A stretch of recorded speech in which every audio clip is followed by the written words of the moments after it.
2번 출구에 있습니다. 지나가시다가 배가 고프다, 차를 한 잔 마시고 싶다, 언제든지 저한테 콜을 해주세요. 문이 활짝 열려 있으니까. 네, 거기서 이제 원장을 맡고 있고요.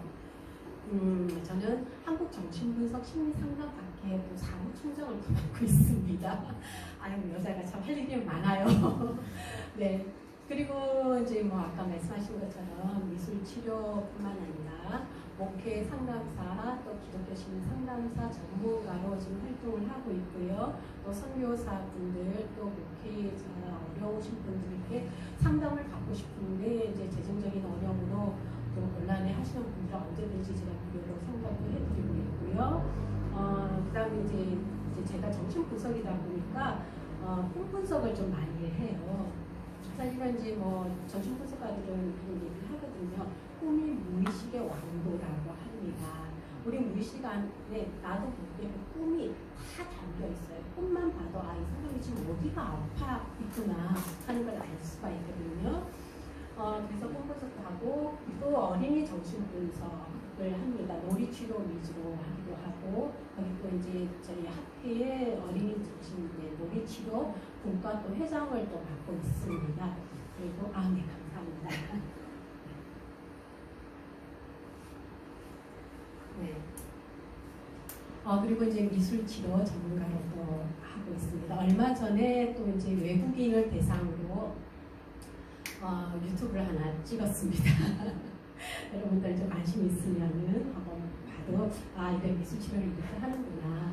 그래서 많은 인기를 얻었는데 지금 이제 거기는 워낙 유명한 회사다 보니까 이렇게 조회수가 굉장히 몇만 정도 이렇게 조회수가 올라오더라고요. 뭐 욕을 하시는 분들도 계시고 칭찬하시는 분들도 계시는데 개의치 않습니다.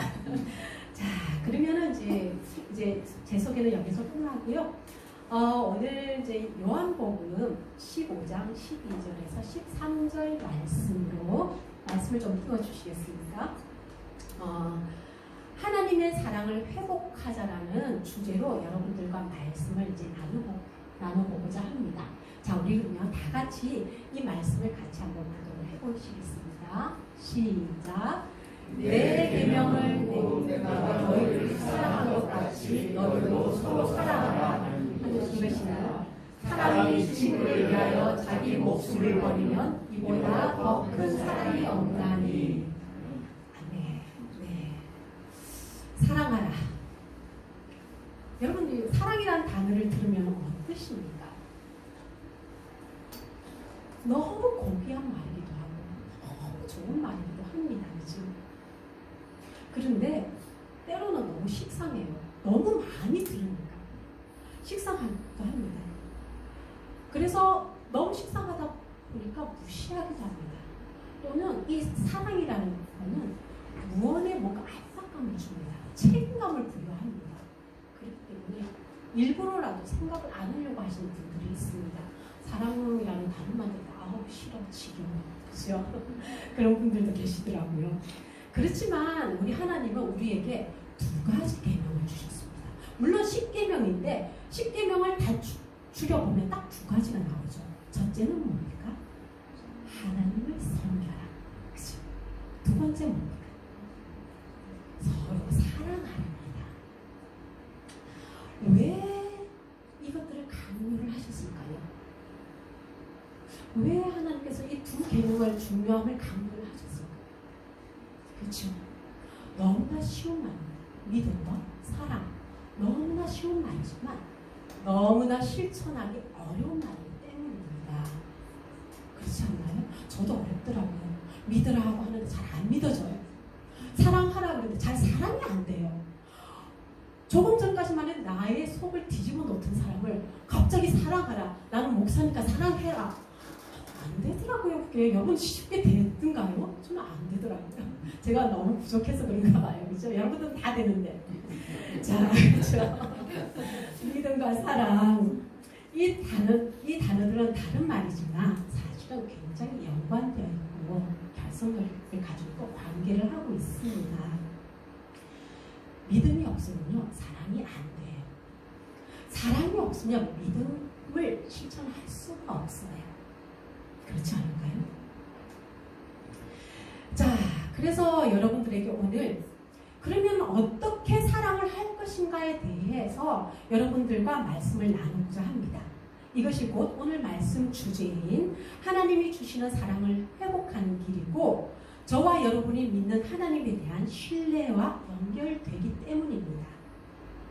세 가지로 제가 이제 말씀을 드릴 건데 그 첫 번째가 내가 주는 사랑으로 서로 사랑하라. 12절 말씀을 우리 다 같이 다시 한번 읽어보겠습니다. 시작. 내 계명은 곧 내가 너희를 사랑한 것 같이 너희도 서로 사랑하라 하는 이것이니라. 네. 자, 하나님은 당신이 우리를 사랑한 것 같이 우리도 서로 사랑하라고 하십니다. 자, 우리 옆 사람들 한번 볼까요? 옆에 누가 앉아 있습니까? 자, 사랑의 큰 눈으로 한번 바라보세요. 어때요? 사랑스러우십니까? 참. 어떤 분은 뭐 사랑스러우신 분들 있지만 어떤 분은 조금 아침에 나올 때까지만 해도 나의 속을 막 뒤집고 나고 부글부글하고 끓여놓고 빨리 준비해야 되는데 늦게 준비한다고 또 잔소리를 막 해대는 사람이 옆에 앉아 있지 않습니까? 그런데 목사님이 쳐다보라 그러니까 그윽한 눈으로 보라 그러니까 어쩔 수 없이 봐야 돼요. 아마 그 해답은 본인만이 알고 있겠지요. 네, 저도 오늘 아침에 열심히 이렇게 나왔는데 너무 일찍 온 거예요. 아니 이제 예상을 하고 이제 보통 이렇게 이제 주일날 오전에도 이쪽을 넘어오는 게 제가 집이 이제 용인이고 이제 사무실이 선릉입니다. 그래서 여기 넘어올 때 보니까 항상 저는 밀렸던 것만 생각을 했기 때문에 차가 밀리지 않기 위해서 나는 일찍 출발을 해야 돼 하고 일찍 나왔더니 너무 일찍 나온 거예요. 그래서 이제 속이 좀 부글부글 끓기는 하는데 너무나 감사하게 하나님이 아침에 옆에 또 카페가 주일인데 일찍 문을 열어보더라고요. 할렐루야 하나님 감사합니다. 앉을 수 있는 장소를 주셔서 하나님은 저에게 미리 예배를 다 해주시더라고요. 걱정 안 해도 됩니다. 네, 자 여러분들이 익히 알고 있듯이 하나님은 자신의 하나밖에 없는 아들을 누구를 위해서? 우리를 위해서 저와 여러분들을 위해서 내어주셨습니다. 왜요? 여러분 궁금하지 않으세요? 우리가 쉽게 많이 들었던 말은 나의 죄를 사하기 위해서 하나님이 몸소 그 아들을 우리를 위해서 내어주셨다라고 알고 있습니다. 그런데 저는 그게 만족이 되지 않습니다. 왜? 하나님 왜 나의 죄를 대신 지어주셔? 저는 너무 궁금하더라고요. 제가 정신분석가잖아요. 그래서 의심이 많아요. 그래서 분석을 잘 합니다. 자, 내가 뭐라고? 저와 여러분이 뭐라고? 저는 결론을 내렸습니다. 어쩌면 하나님은 자기 자신보다 저와 여러분들을 더 사랑하고 있지 않을까. 빌립보서 2장 8절 말씀을 보겠습니다. 네, 다 같이 사람의 모양으로 자기를 낮추시고 죽기까지 복종하셨으니 곧 십자가에 죽으심이라. 네, 그렇습니다 여러분. 자신의 하나밖에 없는 아들을 내어줄 정도로 저와 여러분들을 하나님은 살리고 싶고 또 간절한 그 살리고 싶은 간절한 영혼이 여기에 담겨있기 때문입니다. 세상의 어느 부모가 자신의 목숨을 걸고 다른 이들을 살리려고 하시는 분이 과연 있을까요? 우리는 흔히 이걸 온전한 사랑이라고 하는데 정말 온전한 사랑을 하시는 분이 몇 분이나 될까요? 너무나 어려운 사랑입니다. 감히 우리는 엄두조차 내지 못합니다. 여기 계시는 분들 아마 자녀들 다 키워보셨을 겁니다. 내 이웃이 너무 힘들어하는데 내 자녀를 대신 그곳에 가서 그 힘든 것을 감당하기가 하시겠습니까? 저는 못합니다. 저는 무서워요. 목사인 저도 힘들더라고요. 그게. 그런데 하나님은 내가 너희를 사랑한 것까지 서로 사랑하기를 원하십니다. 이런 방법으로 사랑을 하는데 어떻게 시기, 질투, 미움, 다툼이 나와 친구를 하고 동행을 할 수가 있겠습니까? 그렇죠? 이런 온전한 사랑을 하는데 너무나 당연한 말입니다. 그러나 너무나 당연하지만 저와 여러분들은 쉽게 따를 수가 없어요. 더 자세하게는 용기가 없어요. 솔직히. 두렵습니다. 무섭습니다. 그렇죠? 나는 이렇게까지 노력을 했고 나는 교회를 위해서 이렇게까지 헌신을 하고 봉사를 했는데 저 사람은 변하지 않아. 내가 내 남편에게, 내 아내에게, 내 자녀에게 엄청난 희생을 했는데 그 대상들은 변하지가 않아. 뭐야? 언제까지 나만 참아야 되지? 뭐지? 왜 나만 바보가 되어야 하지? 라는 생각을 우리는 해볼 수 있습니다. 네, 그럴 수 있습니다. 당연합니다. 하지만 이런 말들의 이면을 한번 잘 들여다보세요. 혹시 뭔가 찝찝함이 들어있지 않습니까? 내가 언제까지 이렇게 희생하고 봉사를 해야 하지? 그 말은 뭔가 찝찝한, 뭔가 불쑥 튀어나오는 가시 같은 게 하나가 느껴질 겁니다. 그렇습니다. 이 말 이면에는 대상에 대한 기대 심리가 오기 시작합니다. 내가 노력한 만큼 그만큼 나에게 대상은 뭔가를 해줘야 돼 라는 기대 심리가 그 속에 있다는 거지요. 그래서 나의 기대에 부응되지 못하면 그때부터 불만의 소리가 나오게 되었습니다. 어떻습니까, 여러분? 우리가 하나님을 바라보는 시선도 이렇지 않습니까? 내가 이만큼 헌신을 하고 봉사를 했으니 그만큼 나에게 하나님은 은혜를 베풀어 주셔야 돼. 나는 남보다 더 많이 나와서 기도했고 새벽 기도 빠지지 않았고 온전한 11조 드렸고 희생과 봉사 남들보다 더 많이 했어. 그렇기 때문에 하나님은 나에게 하는 사업마다 잘 되게 해주셔야 되고 우리 아이들이 길이 평탄해야 되고 그리고 내가 하는 일마다 주님께서 축복을 허락하셔야 돼. 그런데 현실은 그렇지 않았어요. 그렇죠? 내가 원하는 대로 되어지지 않습니다. 심리학적으로 이런 말들을 뭐라고 하냐면 대상 사용, 대상 유도, 조정이라고 합니다. 이렇게 만족을 얻지 못하면 우리는 우울해지기 시작합니다. 신경이 예민해지기 시작합니다. 그리고 불만이 쏟아져 나오기 시작합니다. 급기야는 하나님은 내 편이 아니신가 봐. 하나님은 여기 계신 저 집사님 편인가 봐. 하나님은 저기 권사님 편인가 봐. 나는 저분들보다 더 열심히 했는데 왜 하나님은 나의 마음을 모르시고 나에게 왜 축복하지 않고 은혜를 허락하시지 않지? 왜 나만 힘들게 만드시지? 하나님은 안 계신가 봐. 왜 나에게 이런 시련을 주시는 겁니까? 내가 더 이상 어떻게 해야 합니까? 그리고 스스로 마음문을 닫아버립니다. 그리고 다른 사람과의 관계를 단절시킵니다. 교회를 빠지기 시작합니다. 정신적 은신처로 나를 도피시킵니다.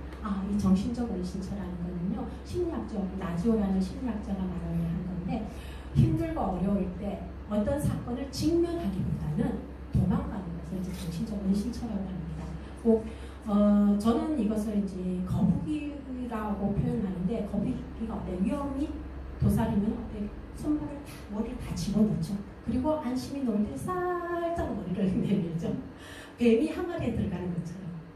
이런 걸 정신적 은신처라고 합니다. 여러분 어떻습니까? 여기에 어떤 문제를 발견을 하셨습니까? 그렇죠? 어떻게 보면 좀 이기적이다. 너무 이기적인 사고를 가지고 있다. 또는 너무 자기애적이다. 또는 나르시시즘이다라고 표현을 할 겁니다.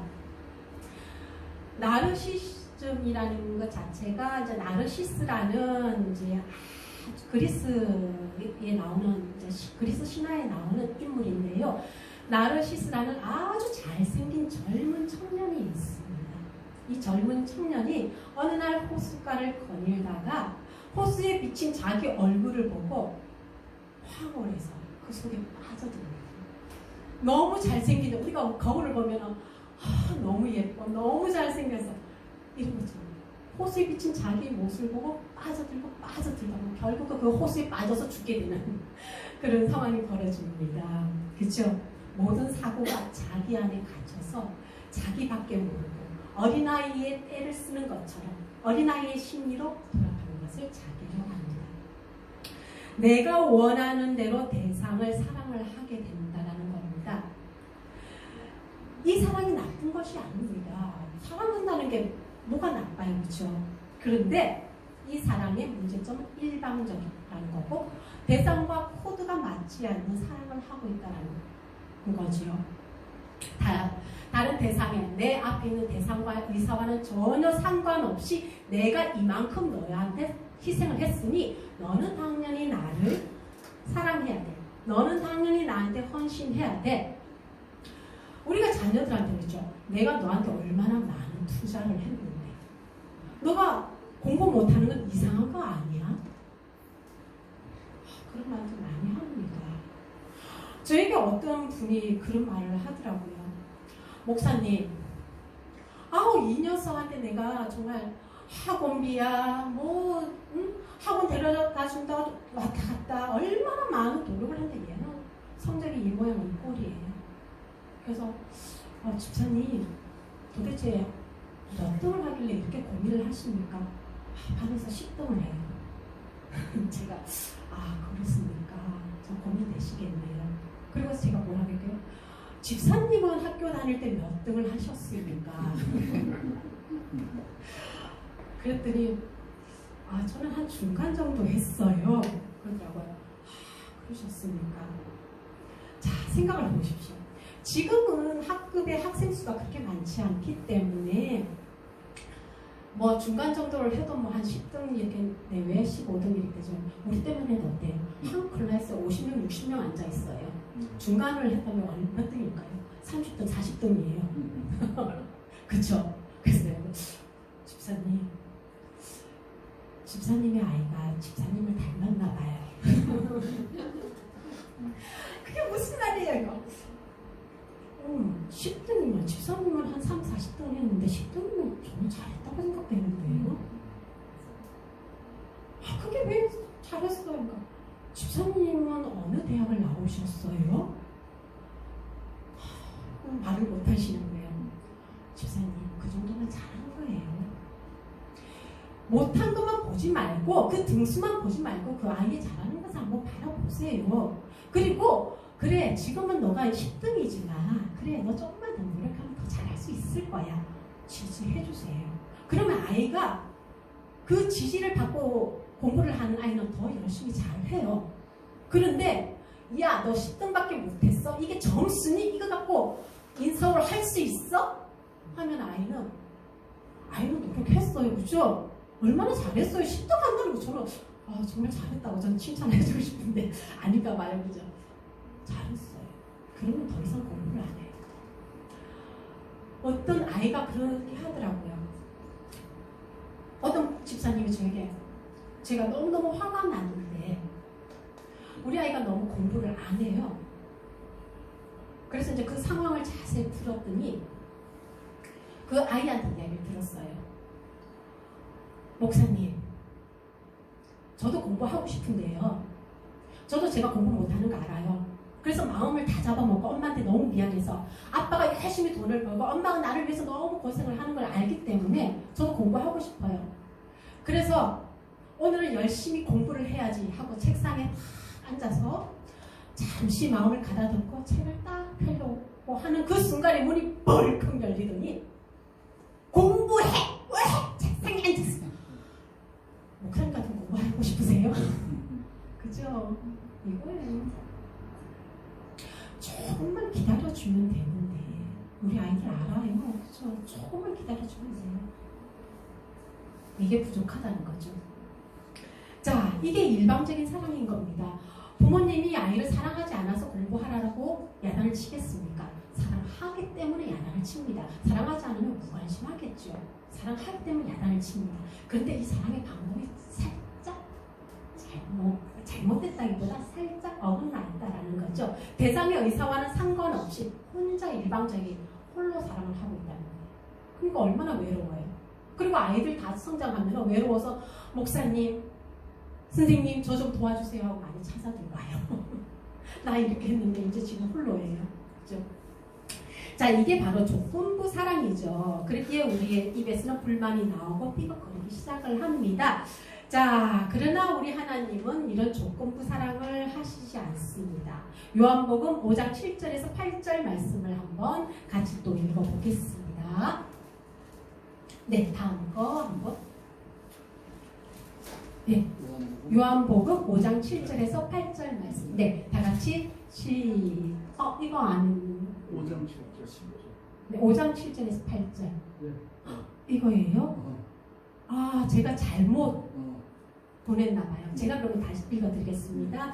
너희가 내 안에 거하고 내 말이 너희 안에 거하면 무엇이든지 원하는 대로 구하라. 그리하면 이루리라. 너희가 열매를 많이 맺으면 내 아버지께서 영광을 받으실 것이요 너희는 내 제자가 되리라. 네, 이 말씀을 자세히 보면은요, 원하는 대로 구하라 라고 하십니다. 이는 거저주는 사랑이라는 것이지요. 저와 여러분들이 풍성한 열매를 맺고 그 열매를 맺는 그 모습, 그 자체가 기쁨이고 영광이라는 것입니다.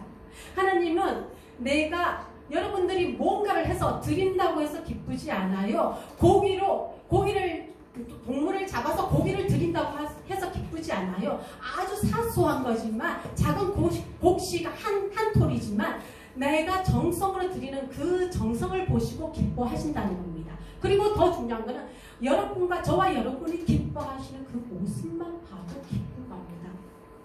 어떠세요? 여러분들이 사랑하는 사람들이 웃을 때 기쁘시죠? 별것도 아닌데, 그죠? 내가 준 것도 없는데 사소한 거 하나, 작은 거 하나 줬을 뿐인데 그것을 보고 너무 감격하는 그 모습만 봐도 기쁩니다. 저희 교원의 어떤 내담자가 그렇게 하더라고요. 스님님, 저는 저희 아버지가 너무 싫어요. 왜 싫으니? 제가요, 아르바이트를 해서 아빠를 위해서 선물을 샀어요. 그런데 아빠가 아무 반응이 없어요. 그랬구나, 너 너무 많이 섭섭했겠구나. 그리고 나서 아빠가 그 물건을 쓰는 거예요.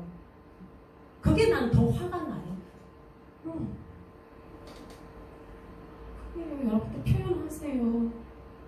그 선물을 준비하는 사람은요, 사소한 거지만 그 사람이 이게 마음에 맞을까? 마음에 들어 할까? 어떨까? 고민 많이 합니다. 여러분도 선물할 때 그렇지 않아요? 그렇죠? 뭐 조그만 고민이라도 고민을 분명히 합니다. 그 사람의 마음은 온전히 그 선물을 받는 사람의 마음에 전해져 있다는 겁니다. 그런데 그것을 읽어내지를 못하고 그냥 주는구나. 쑥스러워하는 마음 때문에. 뭐가 쑥스럽습니까? 그렇죠?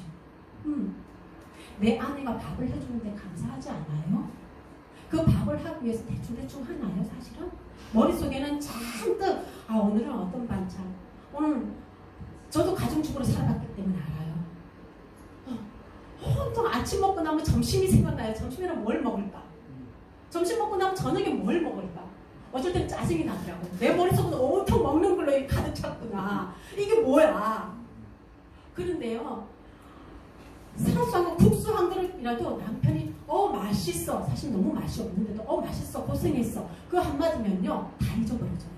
그런데 아무 말 안 하고 훅 먹고 자리에서 툭 일어나 버리면 그때부터 화가 나요. 나 뭐야? 나 신고야? 너무 서운하더라고요.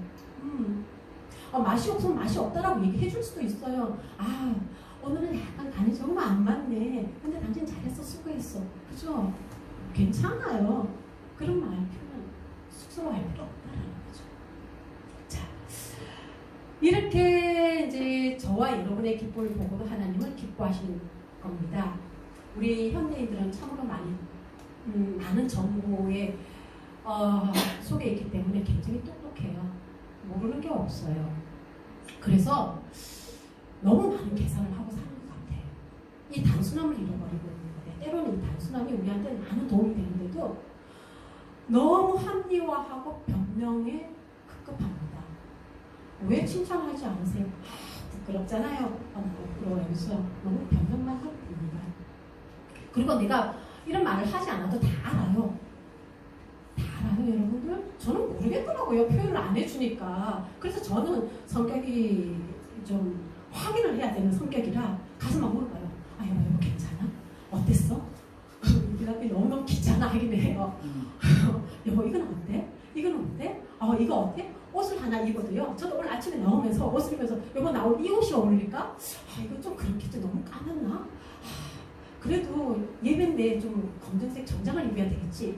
저 체크를 입을까? 우리 남편이 그냥 대충 입어. 그래도 사람들 앞인데 그리고 오랜만에 쓰는 소위군대에 가서 좀 잘 보여야지. 말씀만 전하는 게 더 우선이야. 근데 대충 가. 너는 그래도 예뻐. 그 말에 제가 싹 속았잖아요. 그래서 아침에 열심히 기쁜 마음으로 나와서 그거예요. 너는 아무렇게나 해도 예뻐. 그 말에. 그 말은 쉽지 않겠죠. 그렇지만 그 말에 저는 마음이 그동안 저희 남편이 나에게 속상했던 그 마음 그 자리에서 녹아져버려요. 네. 자, 그래서 우리는 이런 변명을 많이 하면은 똑똑하고 지혜롭다라고 착각을 합니다. 사실은 그건 지혜로운 것이 아니에요. 지혜라는 것은 하나님의 말씀을 듣고 실천하는 것이 진정한 지혜입니다. 그러니 내가 무엇을 해서 이자를 받는 채무 관계가 아니고 하나님이 주시는 사랑으로 실천하도록 하며 그 안에서 나의 기쁨을 누리는 그 자유함으로 사랑을 해야 된다는 겁니다. 이것이 부모와 자녀와의 사랑의 관계고 성도와 성도 간의 사랑의 관계고 이웃 간의 사랑의 관계이고 진정한 사제 간의 사랑의 관계인 것입니다. 이런 사랑을 여러분들이 하시기를 원합니다. 자, 그러면 두 번째로 주시는 말씀이 화목하라. 자, 우리 본문 13절 말씀을 한번 같이 읽어보겠습니다. 사람이 친구를 위하여 자기 목숨을 버리면 이보다 더 큰 사랑이 없나니. 여러분들 이 말씀을 들으면서 어떤 생각이 드나요? 너무 어려워요, 목사님. 너무 어려워요, 하나님. 친구를 위하여 내 목숨을 버리라는 것인가요? 그렇죠. 물론 어떤 의로운 사람들은 이렇게라도 합니다. 이렇게 하시는 분들 계십니다. 중국에 이제 예를 들어서 중국에 중학교 교사 우리가 매스컴에서도 많이 나오기는 하는데 장리라는 29살 되는 여교사입니다. 차에 이제 충돌 사고가 있어 차가 하나 미끄러져 내리는데 마침 그때 이제 제자 한 명이 거기 서 있는 모습을 봤습니다. 얼른 뛰어가서 이 여교사는 그 제자를 밀어내고 자기가 차에 깔리는 사고를 당하게 됩니다. 그래서 두 다리를 절단하는 큰 대수술을 하게 됐습니다. 여러분들은 이렇게 하실 수 있겠어요? 저라면은 어머 차가 온다 어떡해 발만 돌리고 그랬을 거예요. 그런데 이 의로운 장리리 교사 29살밖에 안 돼요. 몸을 띄워보냈다는 거죠. 그리고 일본의 어떤 모 교사는 밤마다 방황하는 자신들의 제자를 돕고 구출해내야 되겠다는 생각으로 어떤 야쿠자들을 만납니다. 자기의 제자가 이 야쿠자의 손에 붙들려서 빠져나오고 싶은데 쉽게 빠져나오지 못하는 그 상황을 보고 야쿠자의 그 사람들을 만나서 자신의 손가락을 하나 잘라내고 그 제자를 구출해내는 그런 사건들도 있었습니다. 얼마나 의로운 사건들입니까? 여러분들 이렇게 하실 수 있습니까? 근데 말씀에는 친구를 위하여 목숨을 버리면 이보다 더 큰 사랑이 없다고 했습니다. 그건 정말 할 수가 없어요. 너무나 어렵습니다. 걱정하지 마세요, 여러분들. 하나님은요, 너무나 친절히 우리들에게 이러한 고민들을 말씀으로 해답해 주십니다. 성경에는요, 질문을 했으면 그에 대한 대답을 정확하게 해주십니다. 성경을 다 읽어보셔서 저보다 더 잘 아시죠? 자, 어떤 말씀을 주시냐면 로마서 5장 7절에서 11절 말씀. 자, 다 같이 한번 읽어보겠습니다. 의인을 위하여 죽는 자가 쉽지 않고 선인을 위하여 용감히 죽는 자가 혹 있거니와 우리가 아직 죄인 되었을 때 그리스도께서 우리를 위하여 죽으심으로 하나님께서 우리에 대한 자기 사랑을 확증하셨습니다. 그러면 이제 우리가 그의 피로 말미암아 의롭다 하심을 받았나니 더욱 그로 말미암아 진노하심에서 구원을 받을 것이니 곧 우리가 원수 되었을 때 그 아들의 죽으심으로 말미암아 하나님과 화목하게 되었은즉 화목하게 된 자로서는 더욱 그의 살아나심으로 말미암아 구원받을 것이니라. 아멘. 여러분들의 자녀나 또는 이웃이나 우리 남편이나 아내가 힘들게 하거나 속상하게 할 때 여러분들은 어떻게 반응을 하십니까? 나 화났어. 표현하시죠. 화를 내는 수도 있죠. 또는 자신의 힘이나 지위를 이용하여서 대상을 무시하거나 속으로라도 욕을 하고 계시지 않으십니까? 그러나 하나님은 죄로 가득한 나를 위해서 자신의 피로 그 사랑을 표현하셨습니다. 이에 어두운 환경에서 저와 여러분들을 구원하셨고 결국 서로 화목을 이루기를 원하십니다. 우리 대인 관계에서도 이와 마찬가지입니다. 화를 낼 수 있습니다. 표현할 수 있습니다. 그게 나쁜 것이 아닙니다.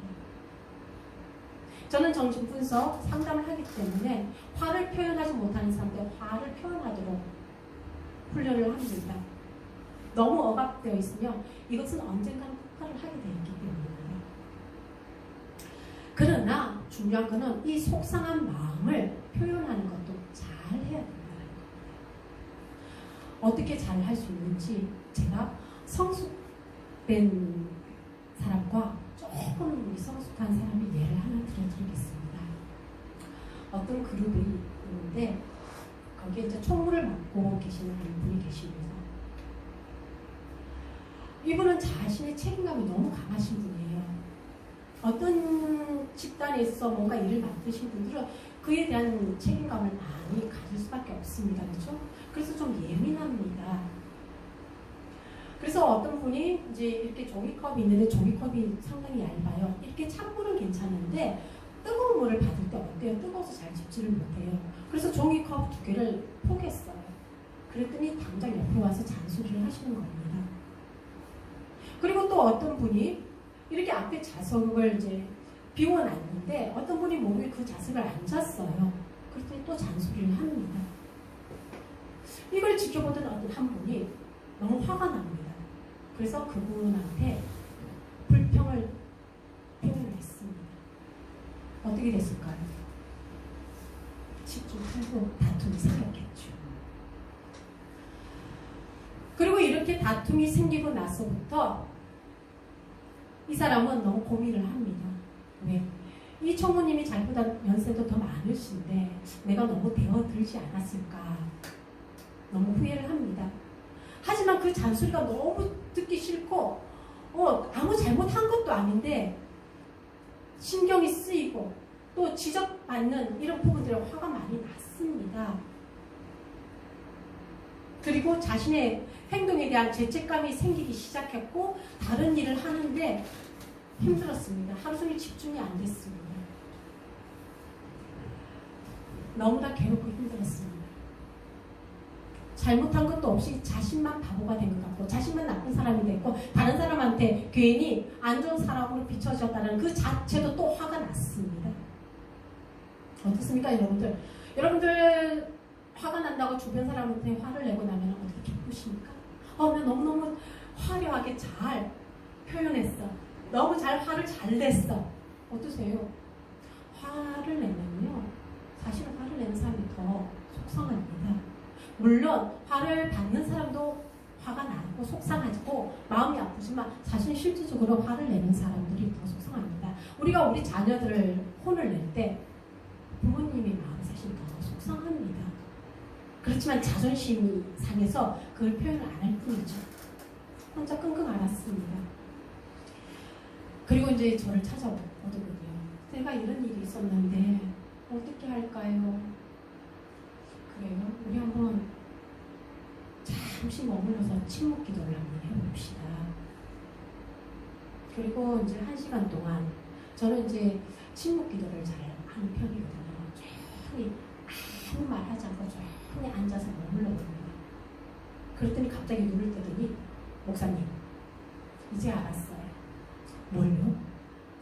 내가 곰곰이 생각해보니 다른 사람들은 내 행동들이 이제 보였습니다. 그 주변에 다른 사람들도 있었거든요. 네, 그 행동의 어떤 모습을 봤습니까? 네, 같은 잔소리들을 다 들었을 텐데 다른 사람들은 그죠? 아, 그렇습니까? 아, 네, 총무님 제가 실수했네요. 아, 제가 잘못했습니다. 주의할게요. 하고 웃고 있더라는 겁니다. 그런데 자기 자신을 가만히 보니까 어린아이가 엄마한테 때를 쓰고 퍼붓고 있더라는 겁니다. 너무 부끄러웠죠. 그것을 보게 된 겁니다. 물론 그 총무님도 살짝 뭐 크게 잘한 것은 아니지만 잠시 그 그룹을 생각을 좀 했더라면 그렇게 자신의 불만을 다 토로하지는 않았겠죠. 저와 여러분들이 하나님이 원하시는 방법은 이런 그리스도의 본성을 본받아 이웃과 화목하기를 원하셨다는 겁니다. 아, 이분과 있으니까 왠지 마음이 편해. 우리 목사님과 있으니까 너무 마음이 든든해. 우리 집사님과 있으니까, 우리 권사님과 있으니까, 우리 남편과 있으니까 왠지 든든하고 그리스도의 향기가 느껴져. 이러기를 원하십니다. 그러기 위해서는 가장 먼저 나의 사고, 나의 행동 패턴을 잘 관찰하고 내가 타인들에게, 다른 사람들에게 어떤 영향을 미치고 있는지, 또 대상이 나를 어떻게 생각하고 있는지, 어떻게 느끼고 있는지 잘 관찰하고 생각해 보는 것은 어떨까요? 이렇게 날마다 자기를 연단하며 나를 변화시키는 것이 우선이 아닐까요? 여러분들 참 사랑을 하고 싶으시죠? 누구나 참 사랑을 하고 싶어요. 그렇다면은 여러분들 더 이상 자신을 속이지 마세요. 사랑한다면 그냥 곁에 머물러 주세요. 우리는 이게 어려워요. 사랑한다는 말은 합니다. 말을 하면서 아픈 말로 가르치려고 들어요. 그렇지 않나요? 우리가 앞서 제가 이 한 그룹에 대해서 예를 들었지만은 이 그룹의 총무처럼 그룹의 질서를 위해서 사소한 잔소리로 대상의 마음을 아프게 한 겁니다. 그 잔소리가 나쁜 잔소리는 아니에요. 이 전체 대의를 위해서 선한 일입니다. 그렇죠? 우리 아껴야 돼요. 그죠? 선한 일입니다. 그리고 다른 사람들 위해서 자리를 비워놨으면 좋은 일입니다. 사사건건이 참견하는 거 좋은 일입니다. 하지만 너무 과도할 필요까지는 없다라는 거죠. 앞에서 봉사하고 헌신하시는 분들 어때요? 마음이 있기 때문에, 이 그룹을 사랑하기 때문에 가능한 겁니다. 그리고 화를 내었던 사람들, 불만을 토로했던 사람들은 어떻습니까? 이 사람도 저 총무가 너무 짙게 잔소리를 하면 이 그룹 전체가 좀 위기가 생길 수도 있겠구나. 좀 흔들릴 수가 있겠구나. 다른 사람들한테 나쁜 영향을 미치겠구나. 그런 마음으로 한 소리를 한 겁니다. 자, 이 두 분 다 그 속내는 어떻습니까? 선한 마음입니다. 이 그룹을 위한 선한 마음입니다. 그런데 잘 표현을 하지 못했죠. 아까 말한 것처럼 우리는 가르치려고 듭니다. 하지만 상대는 변하지 않습니다. 변화시키려고 하지 마십시오. 저와 여러분들이 변해야 됩니다. 우리가 변하지 않고 왜 상대를 자꾸 변화시키려고 합니까? 변하지 않습니다. 다른 사람들은, 여러분들이 옆에 있는 사람들 지켜보십시오. 사람들은요, 아무리 좋은 일이 있어도, 아무리 좋은 말이라도 하더라도 그 사람이 나한테 어떤 고통의 말을 했나 거기에만 마음이 꽂혀져 있습니다. 그리고 마음 아파합니다. 우리는 내가 아닌 타인의 고통을 함께 할 수 없습니다. 내가 예수님의 사랑을, 내 이웃을, 내 자녀를, 내 남편의 내 친구들의 마음을 알 수 어떻습니까? 진짜 잘 알지 못합니다. 그저 우리는 그 현상을 보고 이론적으로만 익히고 있을 뿐입니다. 아, 그럴 거야. 그죠? 실제적으로 그 마음을 알 수가 없습니다. 개인들은요, 각자 다양한 경험들을 하면서 살아왔고요. 지금도 살아가고 있습니다. 비슷한 경험을 하지만 실제적으로 개인이 느끼는 경험들은 다 다릅니다. 저희들이 상담을 하면서도 케이스 바이 케이스라고 하거든요. 이론적으로는 이런 형태의 사람들은 이런 성격을 구조를 가졌어 라고 하지만 저는 그럽니다. 이론은 일단 내려놓고 일단은 대상을 만납니다. 대상이 어떤 생각을 하고 있는지는 그 사람만이 가지고 있는 고유성이기 때문입니다. 그렇기 때문에 함부로 판단을 하지 않습니다. 그렇기에 홀로 오롯이 외로이 수많은 세월을 겪었을 우리들, 그 시간 속에서 고독과 싸웠어야 했었던 우리 성도님들, 목사님들, 집사님들, 그를 이해하려는 것만이 우리가 할 수 있는 최선일 뿐입니다. 그러니까 내가 안다고 하지 마십시오. 이것이 저와 여러분이 겪었던 마음이지요. 그렇기에 더 이상 자신을 속이지 말고 선했던 진실한 마음으로 서로 사랑을 표현하십시오. 어떻습니까? 여러분들 첫사랑을 회복하라는 얘기 많이 들으시죠? 많이 하시죠? 첫사랑 해보셨죠? 다? 안 해보신 분 있습니까?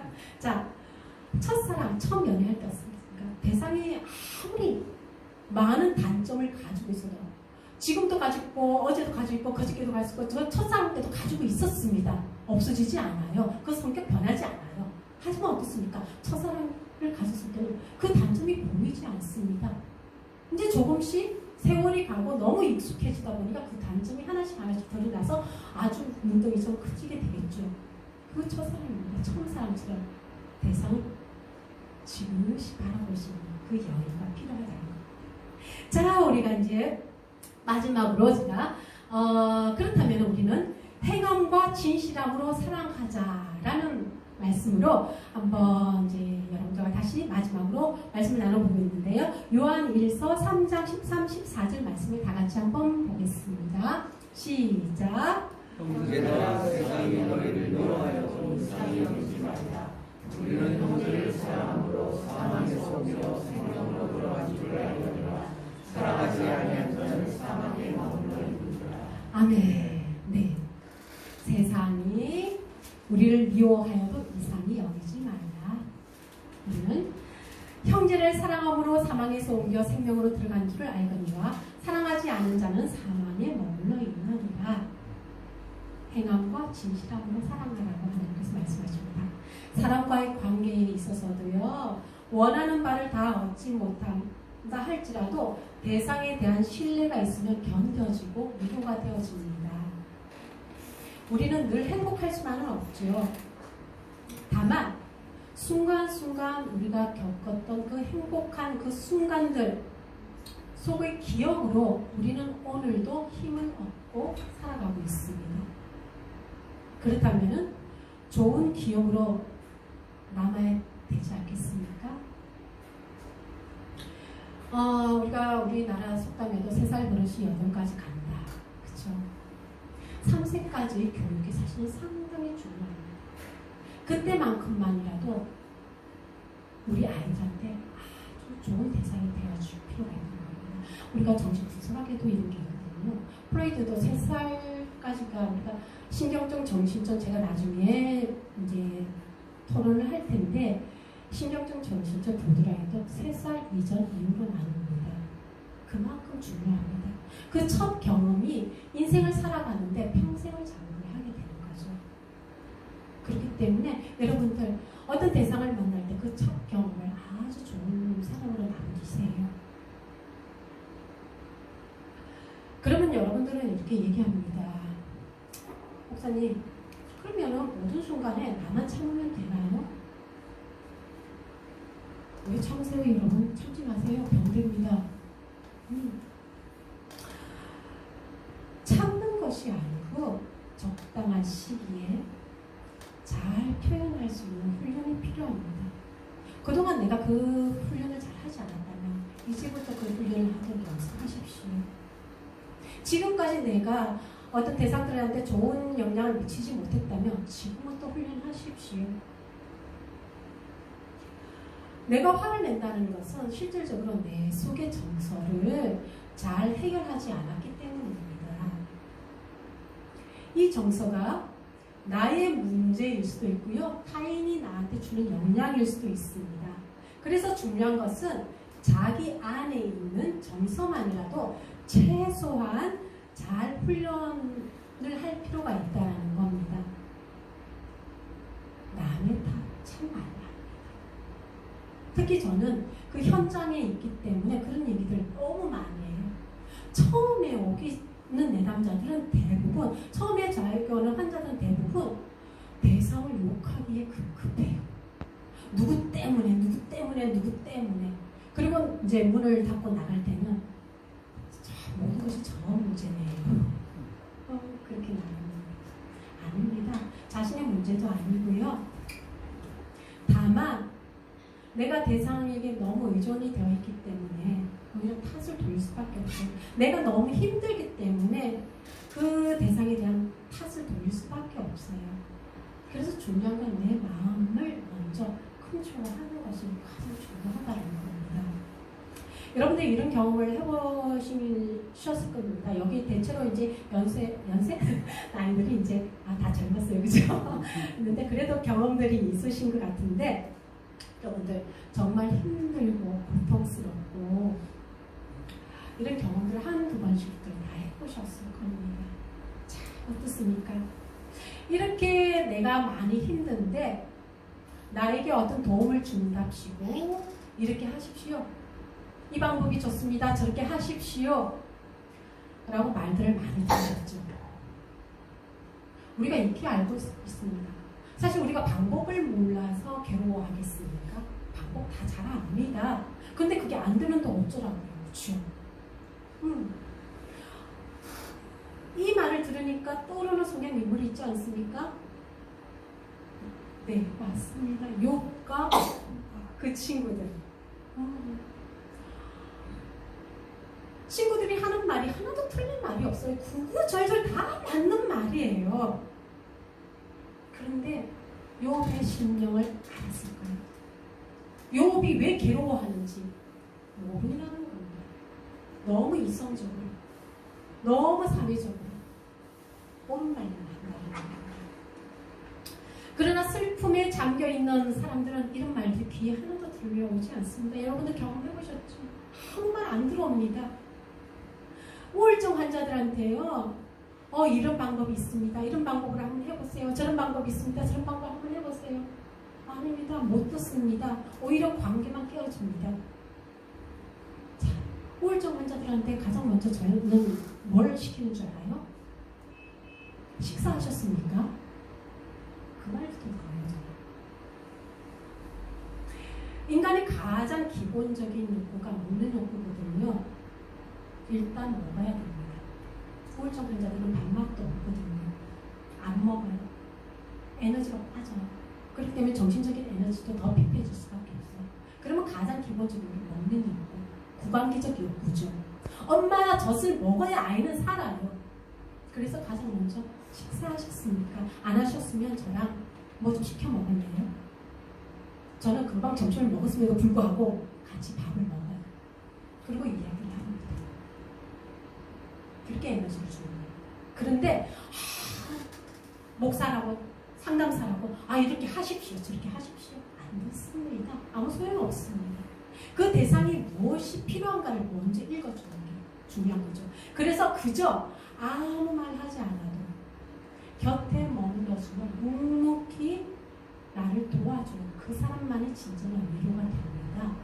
어떤 분은 참 아이러니한데요. 어떤 내담자는 저한테 왔어요. 저는 이제 1시간을 상담을 하는데 1시간 동안 둘이서 아무 말 안 해요. 근데 이게 상담일까요? 남들이 이상하다고 해요. 그런데 이 내담자는 나가면서 뭐라고 하는 줄 알아요? 선생님 감사합니다 라고 하고 가요. 그 사람한테 필요한 건 뭐였을까요? 머물러주는 거예요.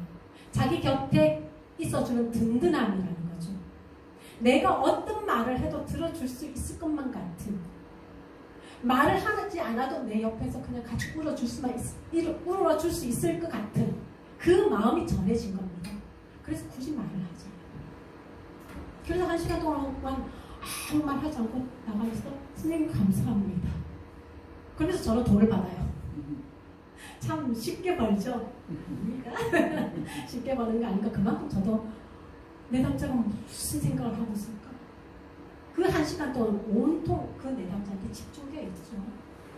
에너지는 많이 쏟아지는 겁니다.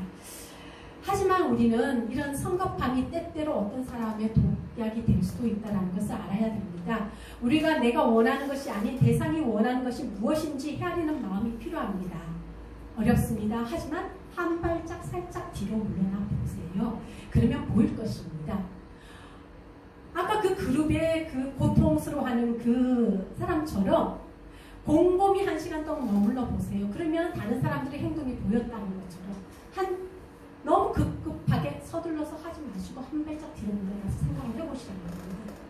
우리가 평소에 안 쓰는 근육을 쓰려면요, 근육이 아픕니다. 그죠? 한 일주일 동안 근육 아리를 해야 됩니다. 그것처럼 우리 정서도 마찬가지입니다. 그동안 쓰지 않았던 정서를 쓰려고 하면 마음이 많이 아픕니다. 너무 고통스럽습니다. 많이 보여야 됩니다. 당장은 그 결과가 보이지 않음으로 해서 우리는 실망되기도 합니다. 하지만 여러분들이 진정한 사랑으로 참 사랑의 모습을 보여준다면 대상은 그 뜻을 나중에 헤아릴 것입니다. 가랑비에 옷이 젖던 서서히 그 사랑을 느낄 것입니다. 하나님이 우리에게 가르쳐 주신 사랑은 이런 진실함입니다. 진실로 나의 성의를 다한다면 반드시 그 결과는 여러분의 기쁨이 되었고요, 하나님의 기쁨이 되리라 저는 믿습니다. 자, 그러면 이제 우리가 다시 여러분들 제 설교를 이제 잘 들었습니다. 그죠? 속으로 좀 졸림이 오기도 하셨겠지만, 자, 옆 사람을 다시 한번 쳐다보세요. 자, 그윽한 눈으로 다시 한번. 처음 볼 때하고 좀 다른 느낌입니까? 예. 자, 그러면은 제가 정호성 씨의 내 인생의 힘이 되어준 한마디라는 글귀를 여러분들이 따라 한번 해보십시오. 자, 옆 사람들 보면서, 자, 매일매일 웃고 있길래 슬픔이 없는 줄 알았습니다. 저를 보고 하지 말고 옆 사람을 보고 하세요. 자, 항상 씩씩하길래 아픔이 없는 줄 알았습니다. 항상 강해 보이길래 고통이 없는 줄 알았습니다.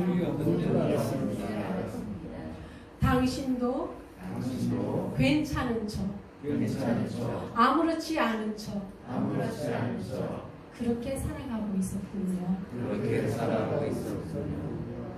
힘내세요. 당신을 진심으로 응원합니다. 네, 저 이제 설교를 준비하면서 몇 번을 읽었는데 읽을 때마다 눈물이 핑 돌더라고요. 옆에서 웃고 있길래 그 사람이 아픈 줄 몰랐어요. 그 사람이 너무 씩씩하길래 그 고통이 있다는 걸 감지를 못했어요.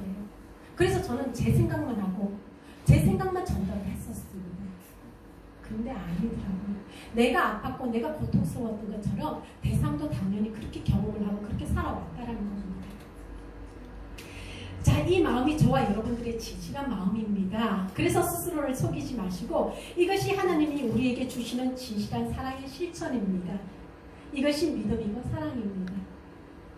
이런 믿음과 사랑을 실천할 수 있는 저와 여러분이 될 수 있기를 저는 기원합니다. 자, 마지막으로 기도하겠습니다. 할렐루야.